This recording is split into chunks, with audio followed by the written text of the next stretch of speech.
வணக்கம் ராப்பிட் என்ட்ரி சந்திரிகா, சொல்லுங்க சார் எப்போ இதெல்லாம்? மேடம், இப்போ காலையிலேருந்து ஒரு ரைடு கூட வரல. ஓகே, சுத்தமாக ரைடே அடிக்க மாட்டேங்குது. என்ன காரணம் மேடம்? மன்னிப்பு கேட்குறேன் சார், லைன்ல இருங்க. கால் பண்ணிக்கிற நம்பர் வந்துருச்சு, மொபைல் நம்பருங்களா சார்? ஆமாங்க மேடம்.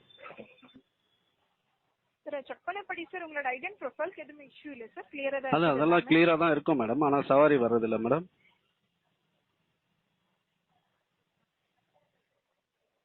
அதெல்லாம் பக்காவாக இருக்கும், கிளியராக இருக்குது ஐடி, அதெல்லாம் எங்களுக்கு தெரியுது. நான் சவாரி ஏன் வரல? செக் பண்ணபடி சார் உங்களோட ஐடென்டி ப்ரொஃபைலுக்கு இஷ்யூ இல்லை. பட் எவ்ரி ரைடு அசைன் ஆகுறது சார் என்ன தெரியுமா, கஸ்டமர் ரிக்வயர்மெண்ட் பேஸ் பண்ணிதான். ஓகேவா சார்? நம்ம வந்து தமிழில் சொன்னீங்கன்னா நல்லா இருக்கும் மேடம். எங்களுக்கு புரியல, ஏதோ சொன்னீங்க எனக்கு புரியல. தமிழில் சொன்னீங்கன்னா நல்லா இருக்கும். புரியல இல்லை, தமிழில் சொன்னீங்கன்னா நல்லா இருக்கும் மேடம். சார் உங்களுக்கு ஒரு ரைடு அசைன் பண்றது கஸ்டமர் டிமாண்ட் பேஸ் தான் சார். ரேபிடோ சைடுல உங்களுக்கு எதுவுமே புக்கிங் வந்து தர மாட்டாங்க யாருமே. கஸ்டமர் ரிக்வயர்மெண்ட் இருந்துச்சுன்னா கண்டிப்பா உங்களுக்கு புக்கிங் வந்து அசைன் ஆகும். உங்களுக்கு நியர் தெரிஞ்ச demand location railway station, bus stand, metro area இந்த மாதிரி ஏரியாஸை ஃபாலோ பண்ணிட்டு sir skip and rejection minus பண்றது கொஞ்சம் அவாய்ட் பண்ணிட்டு நல்லா ரைடு எடுங்க. புக்கிங் என்ன இருக்கோ கண்டிப்பா உங்களுக்கு அசைன் ஆகும். சரியா? சரிங்க மேடம். இந்த எக்ஸ்ட்ரா டியூட்டின்னு சொல்லி ஒன்று இல்லை, எக்ஸ்ட்ரா டியூட்டின்னு சொல்லி இப்போ ஒன்று போட்டிங்க, அது என்னன்னு தெரியல, அது கேட்கலான்ட்டு கால் பண்ணேன். எக்ஸ்ட்ரா இல்லை சார், உங்களுக்கு ஆட்டோ பார்சல் இருக்குது, ஆட்டோ ப்ரியாரிட்டி, அது எக்ஸ்ட்ரா டியூட்டி உங்களுக்கு. இல்லை இல்லை மேடம், சவாரிலே வந்து எக்ஸ்ட்ரா டியூட்டினா அதை கிளிக் கொடுங்கன்னு சொல்லிச்சு. சரி, அதுதான் அது என்னன்னு சொல்லி கேட்கலான்ட்டு பண்ணேன். எக்ஸ்ட்ரா டியூட்டினா உங்களுக்கு வேற சர்வீஸ் இருக்கும். ஆட்டோ பூஸ்ட், ஆட்டோ பார்சல் அந்த மாதிரி நிறைய சர்வீஸ் இருக்கும். அதுல நீங்க இன்ட்ரெஸ்ட் இருந்தா நீங்க ஆக்டிவேஷன் பண்ணிக்கலாம். இல்லை, எனக்கு என்ன டவுட்னா சுத்தமாக காயின்னு சவாரியா வரல. சரி, ஒருவேளை அந்த எக்ஸ்ட்ரா டியூட்டின்னு கேட்டு வந்துதா, சரி அதை நான் இது பண்ணல, அதுக்காக தான். ஆமா தெரியும். இப்போ ஒன்னு ஆப்ஷன் இருக்குது சார், ஐடியா நீங்க ரிஃப்ரெஷ் பண்ணிக்கலாம்.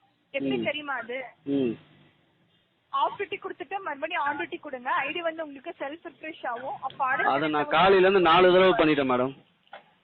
நீங்க சொல்றத நான் காலையில இருந்து 4 தடவை பண்ணிட்டேன்.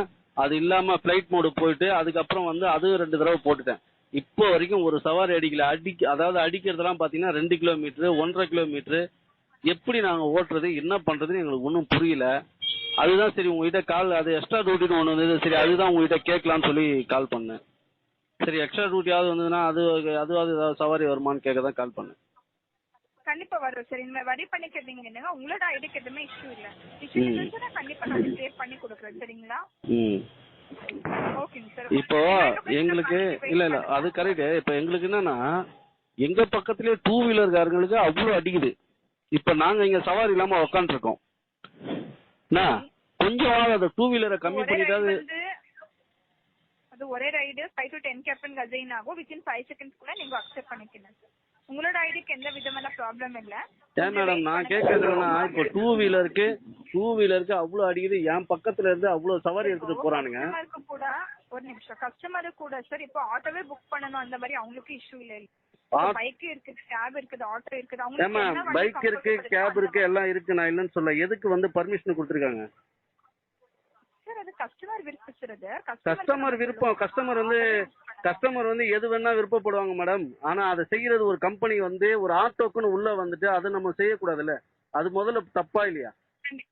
அப்புறம் நீங்க சொல்றது நான் ஒத்துக்கிறேன், இல்லன்னு சொல்ல மாட்டேன். அது கஸ்டமர் புக்கிங் பேஸ் மேல. இப்போ கஸ்டமருக்கு நாம கூட அந்த இப்போ நீங்க என்ன பண்ணு, இப்போ இவ்வளவு ஆட்டோக்காரங்க வந்து கஷ்டப்படுறாங்க, சவாரி இல்லன்னு சொல்லி இவ்வளவு பேர் சொல்றாங்க.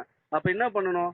அப்ப நீங்க எடுக்கிறீங்க, புரியல, கஷ்டப்பட்டு நீங்க கூட வண்டி எடுக்கிறீங்க சார், தெரியுது இல்லைங்களா? அப்ப நீங்க என்ன பண்ணணும்? பைக் டாக்ஸியை ஓரளவு கண்ட்ரோல் பண்ணிட்டு ஆட்டோக்குள்ள சவாரி கொடுக்கணும். நீங்க எல்லாத்தையும் பைக் டாக்ஸி கொடுத்துட்டீங்கன்னா அப்ப யார்கிட்ட கேட்கணும்? அப்ப அவங்களுக்கு எல்லாம் நீங்க கால் பண்ணணும். நீங்க ஏன் இப்ப எடுக்கிறீங்க? அவங்களுக்கு தான் நாங்க கால் பண்றோம். சரி, செக் பண்றேன். தகவலுக்கு கால் ஹோல்ட் போடலாமா? பண்ணுங்க. கால் ட்ரான்ஸ்ஃபர் ஆயிருக்கு, சொல்லுங்க சார். என்ன யூஸ் ஆனீங்க சார்? ஒண்ணும் இல்ல மேடம், இப்போ ராபிடோல சவாரியே சுத்தமா வர்றதில்ல. அதுக்கு என்ன காரணம்? ஒரு நாளைக்கு எவ்வளவோ சவாரி கொடுத்துட்டு இருந்தீங்க, இப்ப சுத்தமா சவாரி இல்லாததுக்கான காரணம் என்ன மேடம்? மேடம், எங்களோட இஷ்யூல எதுவுமே கிடையாது மேடம். ஆனா இருக்கிற சவாரி எல்லாம் எடுத்து நீங்க இதுக்கு கொடுத்துறீங்க. அதாவது அந்த 99 வண்டிக்கு கொடுத்துறீங்க. அப்புறம் அந்த ஓராவா அந்த இதுக்கு கொடுத்துறீங்க. அப்புறம் நாங்க எப்படிதான் ஓட்டுறது? எங்களெல்லாம் எதுக்கு அப்ப வச்சிருக்கீங்க? அவங்களே வந்து சேர்த்துக்கிட்டு எங்களெல்லாம் வெளியில எடுத்துடலாம்ல மேடம். நாங்களா வேற வேலை ஏதாவது பார்ப்போம்ல. ஓகே சாரி சார், நீங்க சொல்றது புரியுது. இல்லைன்னு சொல்லிட்டு இல்ல. அதுல வேற பைக் டாக்ஸி வேற விட்டாச்சு. பைக் டாக்ஸி கிட்டத்தட்ட ஒரு நாளைக்கு குறைஞ்சபட்சம் ஒரு 50,000 சவாரியாவது அவங்க எடுத்துடுறாங்க. மீதி சவாரி இந்த கம்பெனிக்கு கொடுத்துறீங்க. அப்புறம் நாங்க என்னத்த வண்டி ஓட்டுறது சொல்லுங்க? எதுக்கு எங்களை வச்சிருக்கீங்க உள்ள? எங்களை ஒழிக்கணும்னு முடிவு பண்ணிட்டீங்க. அதை ஓப்பனா சொல்லிட்டு எப்பா நீங்க போங்களா சாமிகளா, வேற வேலை ஏதாவது பாருங்கன்னு சொன்னீங்கன்னா நாங்க பாட்டு எங்க வேலையை போய் பார்க்க போறோம். ஓகே மன்னிச்சுக்கோங்க சார், நீங்க சொல்றது புரியுது. இல்லைன்னு பைக்குக்கு வரது உங்களுக்கு வந்துட்டு என்ன சொல்றீங்க? Sorry sir.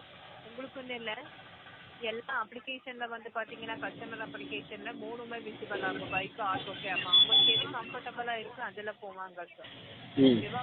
அப்போ வந்து நீங்க வந்து அப்ப அந்த அது என்னது டோராவா, அதுக்கு வந்து நீங்க இது கொடுக்கல, அவங்களுக்கு முக்கிய இது கொடுக்கல. அப்போ 99க்கு கொடுக்கல.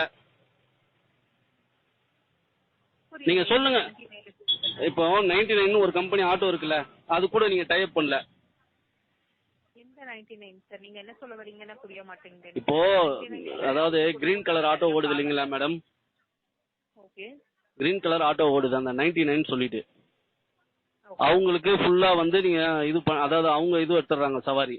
அதுக்கப்புறம் இந்த ரோராவா ருத்ராவா ஏதோ ஒரு இது அதுக்கும் கொடுத்துறீங்க.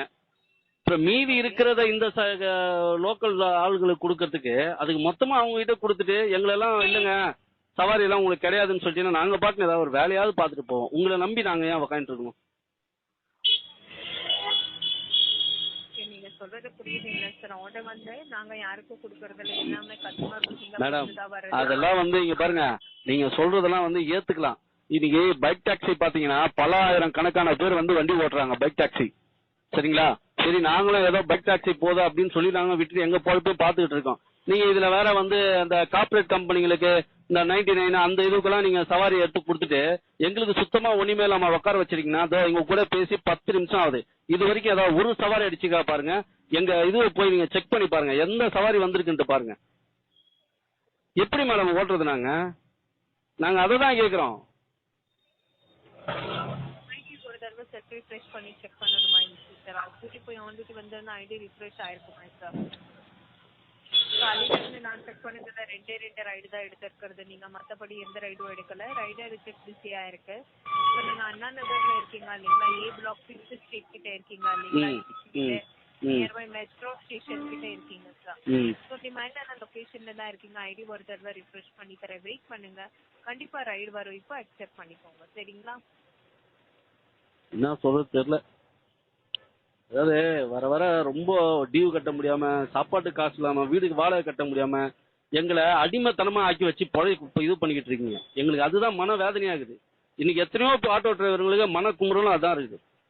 ஏன்னா உங்களுக்கு நீங்க பைக் டாக்ஸின்னு ஒண்ணு கொண்டு வந்ததே தப்பு. அதை எடுத்துட்டு வந்துட்டு ஆட்டோக்காரங்க வாழ்த்துல அடிக்கும் போது அது எவ்வளவு மன வேதனை இருக்கும் நீங்க பாருங்க. இன்னும் கொஞ்ச நாள்ல சத்தியமா சொல்றேன், பைக் டாக்ஸிக்காரங்கள எத்தனை பேரை ஆட்டோக்காரங்க என்னென்ன பண்ண போறாங்கன்னு பாத்துட்டே இருங்க. ஏன்னா இதெல்லாம் ஒரு குரூப் ஒன்று ஏற்பாடு பண்ணிக்கிட்டு தான் இருக்காங்க. சத்தியமா சொல்றேன், அன்னைக்கு உங்களுக்கு இருக்குது அன்னைக்கு. ஏன்னா ஒரு மனசாட்சியோட நடந்துங்க மேடம். அவனுங்களுக்கும் பொழப்பு கொடுத்துங்க, தப்பு இல்ல. எங்களுக்கும் பொழப்பு கரெக்டா கொடுத்தா பிரச்சனை இல்லை. எங்களை கட் பண்ணிட்டு நீங்க அவங்கள வாழ வைக்கணும்னு நினைக்கும் போது அவங்களும் இல்லாதவனும் இது பண்ண போறாங்க. அதுதான் நடக்க போகுது கூடிய சீக்கிரத்துல. உங்களால ஒரு பெரிய கலவரம் உண்டாக போகுது. அது கூடிய சீக்கிரம் நடக்கும். அது பாருங்க நீங்க எப்போன்ட்டு. ஏன்னா ஒரு தடவை நாங்க வந்து உங்ககிட்ட போன் பண்ணி நாங்க கெஞ்சணுமா மேடம் சவாரி இல்லைன்னு சொல்லிட்டு? சொல்லுங்க. நீங்க பாருங்க, வேடிக்கை பாருங்க. கொஞ்ச நாள் வெயிட் பண்ணுங்க. ஒரு பெரிய கலவரம் உண்டாகும் போது அந்த கலவரம் உண்டாகும் போது அன்னைக்கு தெரியும் உங்களுக்கு. அன்னைக்கு அந்த ஆள் சொன்னாண்டா நம்ம கேட்கலன்னு சொல்லியிருக்கோம். அவங்களையும் வாழ விடுங்க மேடம். டியூ கட்டணும், வீட்டு வாடகை கட்டணும், ஸ்கூல் ஃபீஸ் கட்டணும், எவ்வளவு பிரச்சனை இருக்கு ஒரு ஆட்டோக்காரனுக்கும். எதையும் மிஞ்சினாங்கன்னு வச்சிங்களேன், ஒரு அளவுக்கு தான் பொறுமையா இருப்பாங்க ஆட்டோக்காரங்க. மிஞ்சினாங்கன்னா சத்தியமா சொல்றேன், நீங்க எதிர்பார்க்கறத விட பயங்கரமா இருக்கும். அன்னைக்கு ரொம்ப கஷ்டப்படுவீங்க மாட்டிக்கிட்டு. அது முதல்ல கொஞ்சம் புரிஞ்சுக்கினே நடந்துக்கங்க. நாங்க ஒன்னும் தப்பா சொல்லல. அவங்களும் பிழைக்கணும், நாங்களும் பிழைக்கல.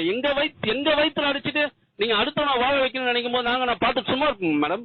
எங்க வாழ்வாதாரத்தை காப்பாத்திக்கிறது நாங்க போராட மாட்டோம். இது வரைக்கும் போராட்டம் பாத்தீங்க, இது வரைக்கும் எந்த பிரச்சனையும் வரக்கூடாதுன்னு சொல்லி போராடிக்கிட்டு இருந்து கம்முன்னு இருக்கோம். இனிமே சத்தியமா அது நடக்காது. நீங்க பாருங்க, கூடிய சீக்கிரத்துல எத்தனை பைக் டாக்ஸிக்காரங்க என்ன கெதி ஆகுறாங்கன்றத பாருங்க. புரியுதுங்களா? எந்த ஒரு ப்ரூஃப் இல்லாம அவனுங்களை வச்சு ஓட்ட வச்சு உங்க பொறுப்பை நீங்க நடத்திட்டு இருக்கீங்க. எங்க வாழ்வாதாரத்தை காப்பாத்துறதுக்கு வழி இல்லாம நாங்க போராடிக்கிட்டு இருக்கணுமா? எதுக்கு மேடம் பைக் டாக்ஸி? பைக் டாக்ஸிக்கு என்ன மேடம் இருக்கு? என்ன ப்ரூஃப் இருக்கு சொல்லுங்க? பைக் டாக்ஸி ஓட்டலான்றதுக்கு என்ன ப்ரூஃப் இருக்கு? ஒருத்தன் 2 பேர் ஓட்டினா பரவாயில்ல மேடம். ஊர்ல பைக் வச்சுக்கிறவங்க பைக் டாக்ஸி ஓட்டினா அப்போ ஆட்டோக்காரனுடைய வாழ்வாதாரம் என்ன மேடம்? சொல்லுங்க மேடம், நீங்களே உங்க நியாயத்தை சொல்லுங்க. சாரி சார், நீங்க சொல்றது புரியுது இல்லன்னு சொல்லிட்டு இப்போதைக்கு வந்து பாத்தீங்கன்னா இங்க நான் செக் பண்ணதுல வந்து எந்த விதமான மேடம் இந்த செக் பண்ற கதையெல்லாம் நான் உங்களை கேட்கல. இந்த செக் பண்ற கதையே வேண்டாம். இப்ப இருக்கிற நிலவரத்துக்கு என்ன பண்ண போறீங்க அதுக்கு சொல்லுங்க. உண்மையிலேயே கூடிய சீக்கிரத்துல சத்தியமா சொல்றேன், எத்தனை பைக் டாக்ஸிக்காரங்க என்ன கெதி ஆக போறாங்கன்றது தெரியல. என்ன பண்ணலாம்னு சொல்லுங்க. அதுக்கு ஒரு தீர்மானம் பண்ணிட்டோம். எல்லாம் ஜெயிலுக்கு போனாலும் பரவாயில்லன்னு சொல்லி ஒரு ஐடியா பண்ணிட்டோம். என்ன நீங்க எடுக்க போறீங்க முடிவுன்றதை நல்லா பாத்துக்குங்க. அவ்வளவுதான் நாங்க சொல்ல முடியும். நான் இதை வந்து உங்களுக்கு மிரட்டல கொல்லல அதெல்லாம் பண்ணல. ஏன்னா எங்க வாழ்வாதாரம் எங்க வயிற்றுச்சலு நிம்மதியா 3 வேளை சாப்பிட்டு ரொம்ப வருஷம் ஆச்சு. நாங்க புரியுதுங்களா? அந்த வயிற்றுச்சலை நாங்க பேசுறோம். எதுவும் தப்பா எடுத்துக்காதீங்க. ஆனா கூடிய சீக்கிரம் நடக்கும்.